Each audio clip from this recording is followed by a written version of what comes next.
A new headquarters was needed to get their employees under one roof. But the Oklahoma City Energy Company, Devon, wanted not just a building, but something stunning, with cutting-edge amenities for their employees and beautiful public spaces. The Devon Energy Center would turn out to be a spectacular icon. I had the opportunity to fly in last week, and the plane was able to get fairly close, and I could see the tower, and it's wonderful. But it's not, honestly, it's not so much that it's a great object. What's wonderful is the influence that the building has in the community and the pride that people feel when they come here.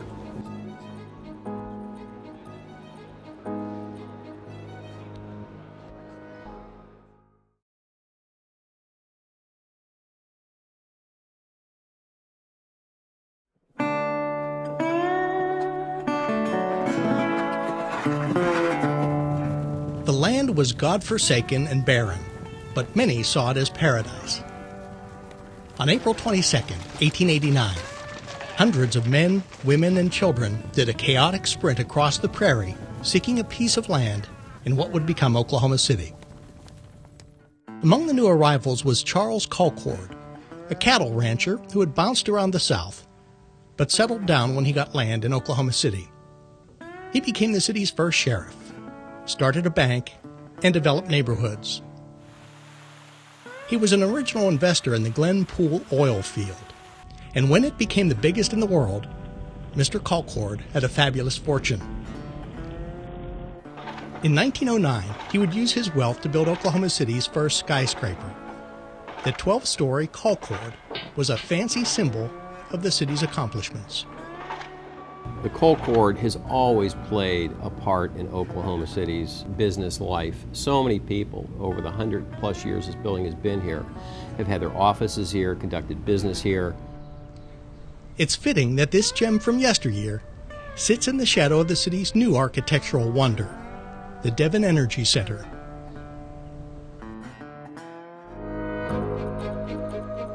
In 1971, Larry Nichols and his father Jon launched an oil and gas exploration company. They took it public in 1988. By the 21st century, Devon was one of the top independent energy firms in the world. Their headquarters in downtown Oklahoma City had become inadequate. Each year as we expanded and got on another floor in another building, scattered all over downtown, we realized we really need to go build our own building because we realized there was no building in downtown that was big enough for us. We also wanted a building that would be in downtown. We never considered anywhere else. And we wanted a building that would embrace downtown and be open to the community, not a building that would be walled off by security, but a building that would be as open as you could make it. A world-class building would require world-class architects. They turned to the firm of Pickard-Chilton. Jon Pickard had designed and collaborated on some of the world's tallest and most distinguished structures. 1180 Peachtree in Atlanta, the Atrium Tower in Dubai, BG Group Place in Houston, 300 North LaSalle in Chicago. What we did is I came with my team, and we spent days walking the city, taking photographs, attempting to understand what made Oklahoma City unique. And it would be our contention that buildings should begin to form a conversation with their communities.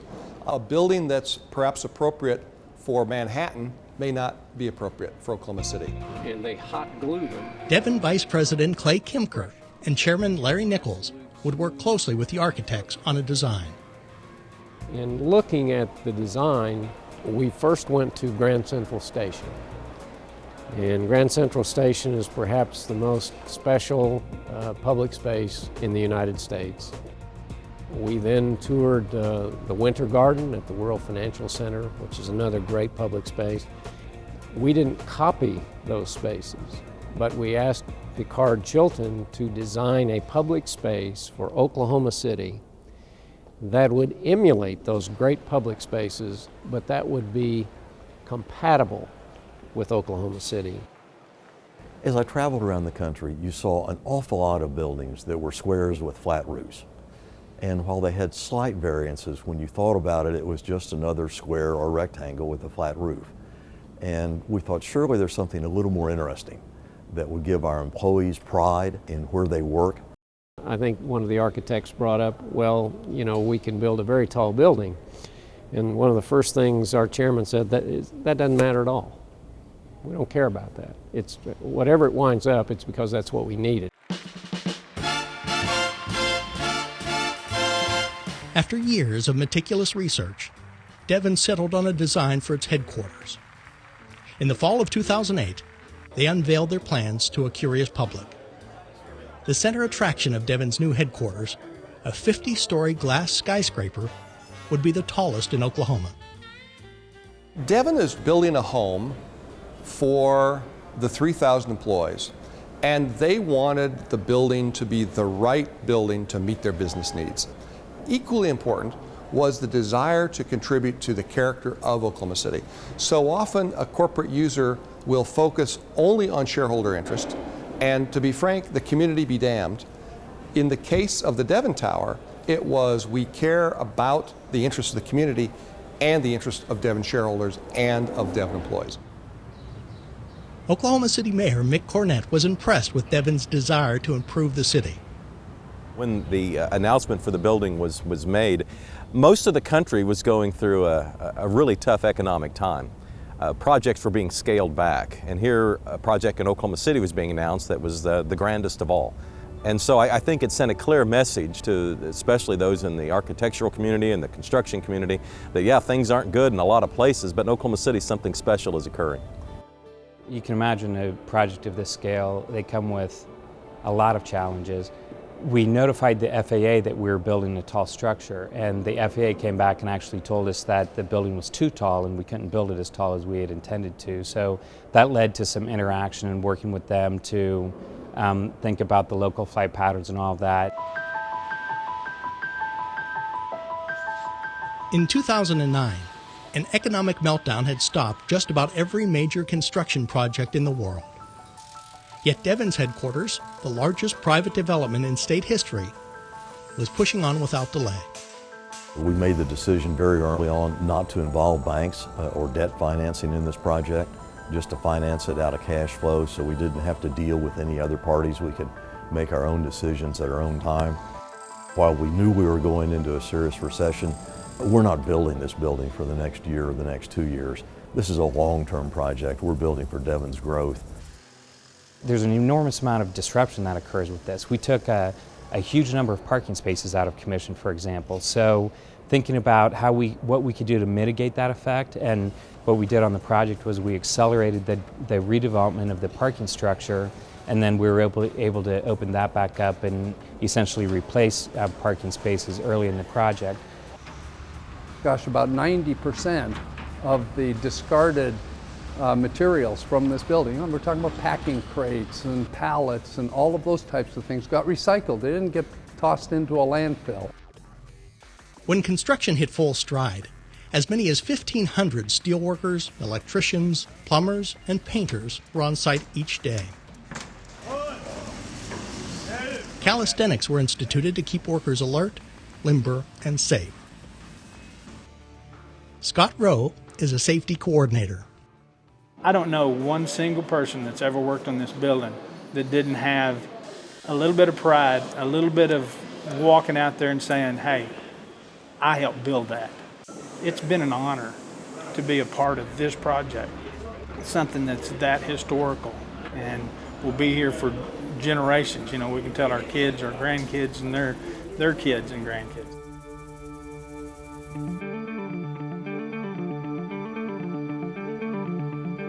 During the years of construction, most citizens could only view the Devon Energy Center from a distance.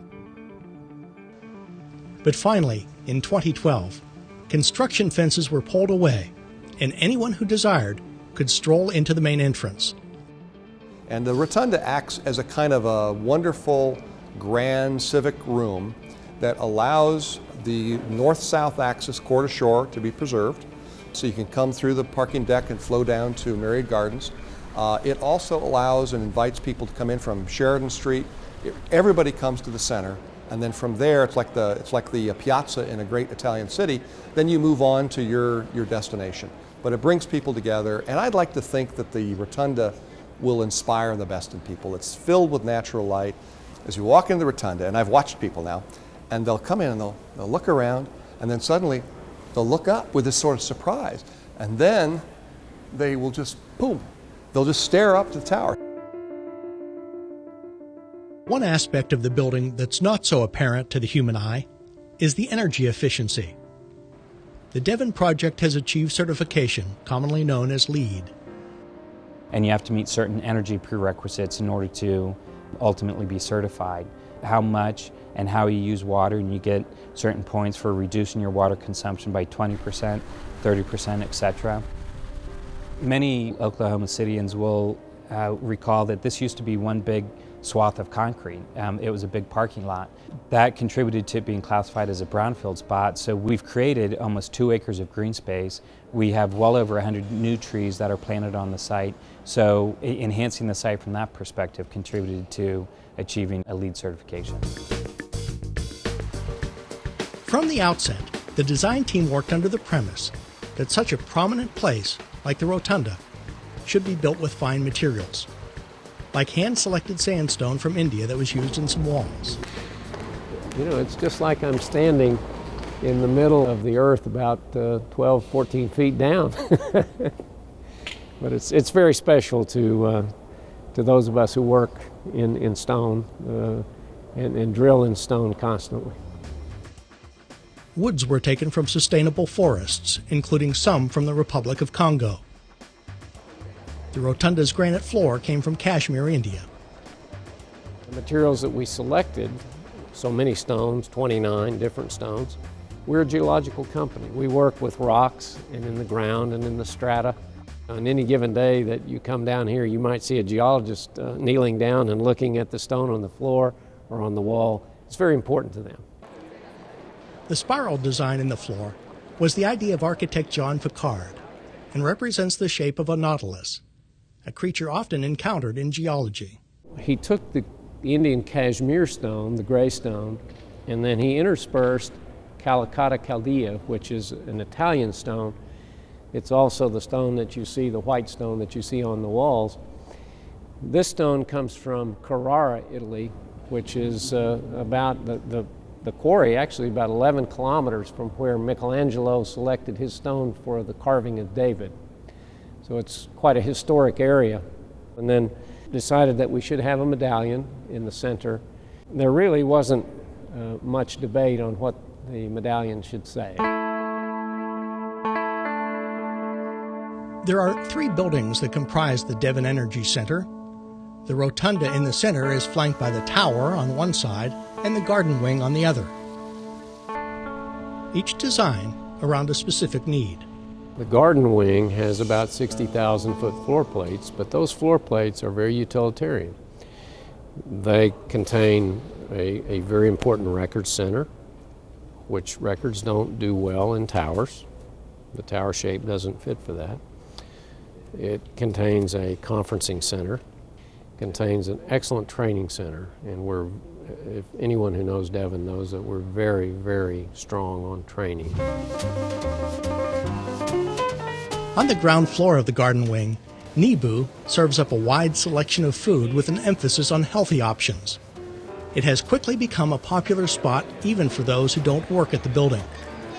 Nibu is named for one of Devon's first drilling operations, located in New Mexico. You know, I thought it was a great idea that they opened it up to the public as well, because it really gives it a community feel and something that benefits all of Oklahoma City and not just Devon. The garden wing also has a wellness center with the latest equipment and an auditorium with a glass wall that brings the outside in. The idea for our auditorium came from the New York Times auditorium that Renzo Piano designed on 8th Avenue. It was the first auditorium I think any of us had seen with a clear glass wall overlooking a central green space. The uniqueness of what we did makes it special, and special for the employees and for the public. people understand that we're putting them into a building here that is not only beautiful, but it's efficient, it's designed for our type of business.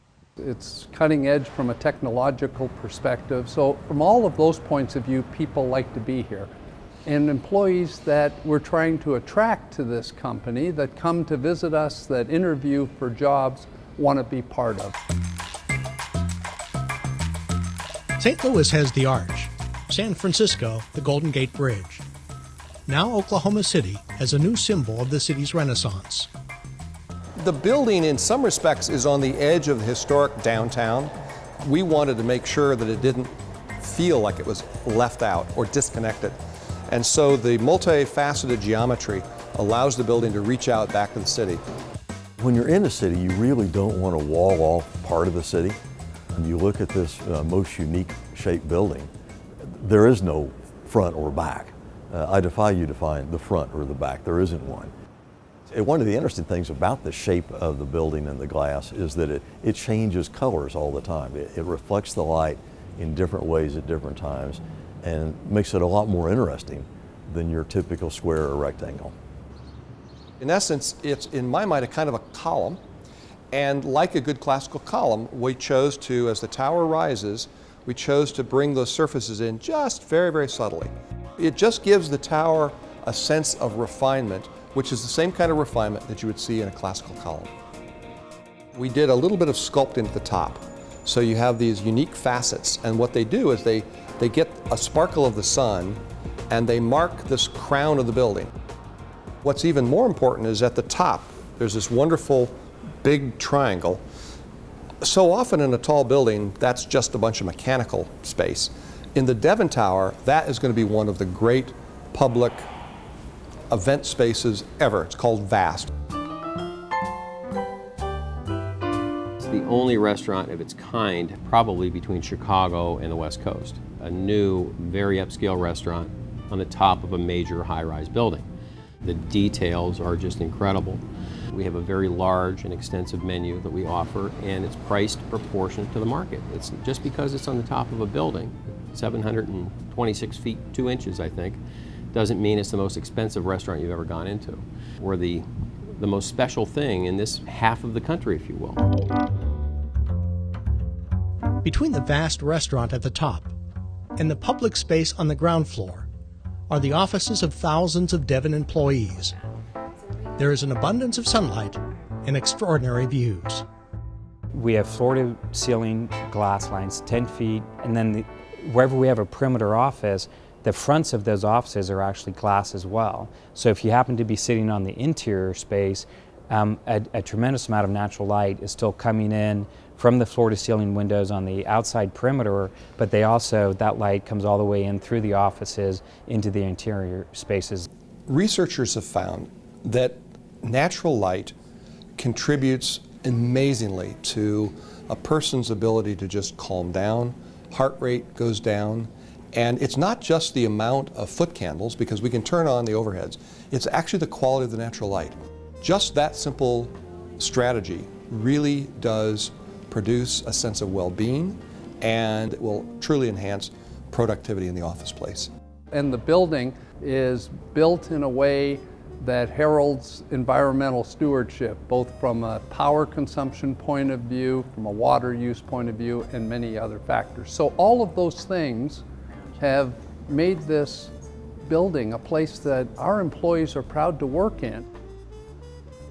So often, business people will build a perfectly handsome tower, but then the fit out will be kind of not so great.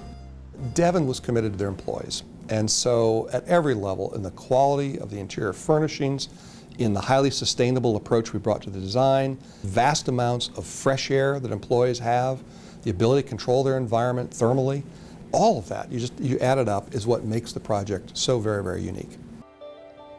Shay Harris is a reservoir engineer and finds the tower a refreshing change from the old headquarters.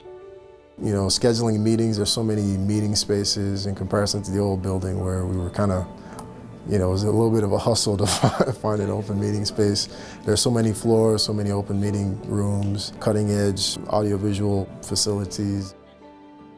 One of the things I like These are kind of our treehouse meeting rooms where you're kind of overlooking the Myriad Gardens, and it just makes for a really nice meeting space. Myriad Garden has been an important center for Oklahoma City, and we felt that it was essential that we unite the new Devon headquarters tower with Myriad Gardens. So one of the first strategies is we put the lawn, the Devon lawn, so it would complement the Myriad Gardens, and Sheridan becomes almost dissolved. You have green on one side and green on the other. It's also not an accident that there are some aesthetic relationships between the existing Myriad Garden Conservatory and the aesthetic character of the rotunda. One is a horizontal cylinder, the other is a vertical cylinder. The rotunda, just like the tower, has a slight taper, which we think gives it a richness to its form. The oil boom of the early 1900s brought a wave of prosperity that would forever change Oklahoma City. Downtown swelled with office towers, fine stores, and a sea of humanity. There were more automobiles than places to put them, inspiring a local man to invent the parking meter. For decades, downtown was an exciting hub of commerce and retail. In recent years, there's been a major push to make downtown alluring again. No great city exists in the world without a great downtown, a great central core, and no great central core exists without wonderful public space and high-quality material. Through an initiative called Project 180, Devon has provided to the city more than $100 million to radically transform downtown. One-way streets have been reconfigured to handle two-way traffic. There's new landscaping, new lighting, and bike paths. So many of our parks hadn't been fixed since the WPA days during the Depression. They were non-functional, like the Myriad Gardens that was surrounded by berms and obscure entrances. It was really an embarrassment when it was pointed out to us. So we approached the city and said, take all of our tax dollars that Devon is going to generate on this building, and don't spend a penny on our building or our space. We'll take care of ourselves. Spend it all on fixing up the streets, the parks, sidewalks around downtown, and do it all at one time so we don't dribble this out over the next 20 or 30 years. Our infrastructure downtown had been unattended for many, many years. The width of our streets had never really been addressed since the city was founded in 1889. And Project 180 was a once-in-a-lifetime opportunity for us to go in and redesign our city streets, and to a certain extent to design the city around people and not cars. And that is a different aspect, a different way of looking at things. And without the money that was made available from the construction of the tower, we couldn't have done it nearly as quickly. And when you do things fairly quickly, it sends an immediate message to things are different. And when you're trying to recruit those young, highly educated 20-somethings from around the country that we believe are the secret to tomorrow's economy, they love to see a city that gets it. Kathy O'Connor is president of the Alliance for Economic Development. I know one of the reasons that Devon wanted to build this kind of project was so that they had the facilities, the amenities, the beautiful work surroundings to attract highly educated, very professional young people to their team.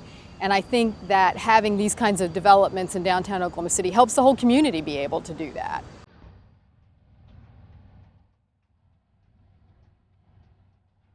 The Devon Energy Center can be seen for miles. From afar, many may view it only as a shimmering structure on the horizon. But beyond the glass and steel, it is a sign that this former boomtown has regained its swagger. It is a beacon that invites all to come inside, and an iconic piece of architecture that puts Oklahoma City on a world-class stage. One of our core values is being a good neighbor. And building this building downtown, making our commitment to downtown, and as you know, we've always been a downtown company. That's something that defines Devon. And we really reinforced that commitment to downtown, really trying to make this community, this terrific Oklahoma City community that we are all so fortunate to live and work in, better as a result of Devon being here than it was before. It's not only changed our skyline, it's changed who we are. the way people perceive us, the way we perceive ourselves. I was here in Oklahoma City before Bricktown, when we didn't have anything. And to see what's going on in downtown Oklahoma City is absolutely amazing. There was a big debate when we announced this building. Were we going to crush downtown real estate for the next decade or two?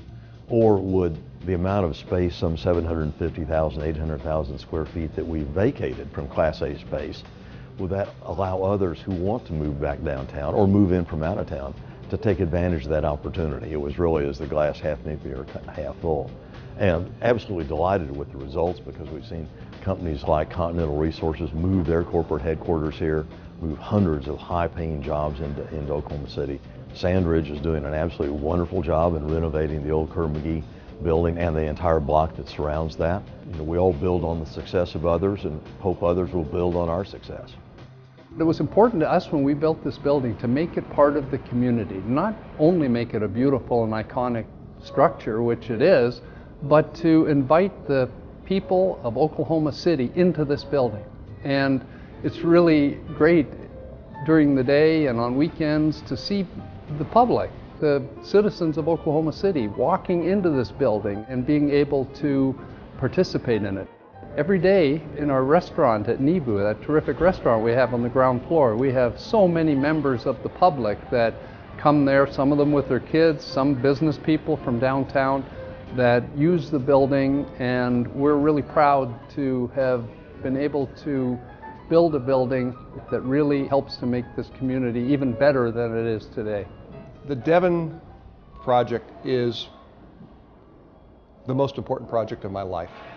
I've done many projects that are larger, taller, the world's tallest buildings. I think the reason that Devon is important to me is that never has there been a client that is so passionate about creating a wonderful home for their employees, about supporting the life of their employees and supporting the life of the community. And it is sincere, it is real, and it drove everything we did. And what happens is when you have that commitment from a client, then it raises your game to match that. It will not be the biggest project they've ever done, it won't be the tallest project they've ever done, but it will always hold, for me, a really amazing spot in my heart. One of the interesting questions that Jon Pickard asked very early on in the project, he asked, Larry, how would you define success in this building?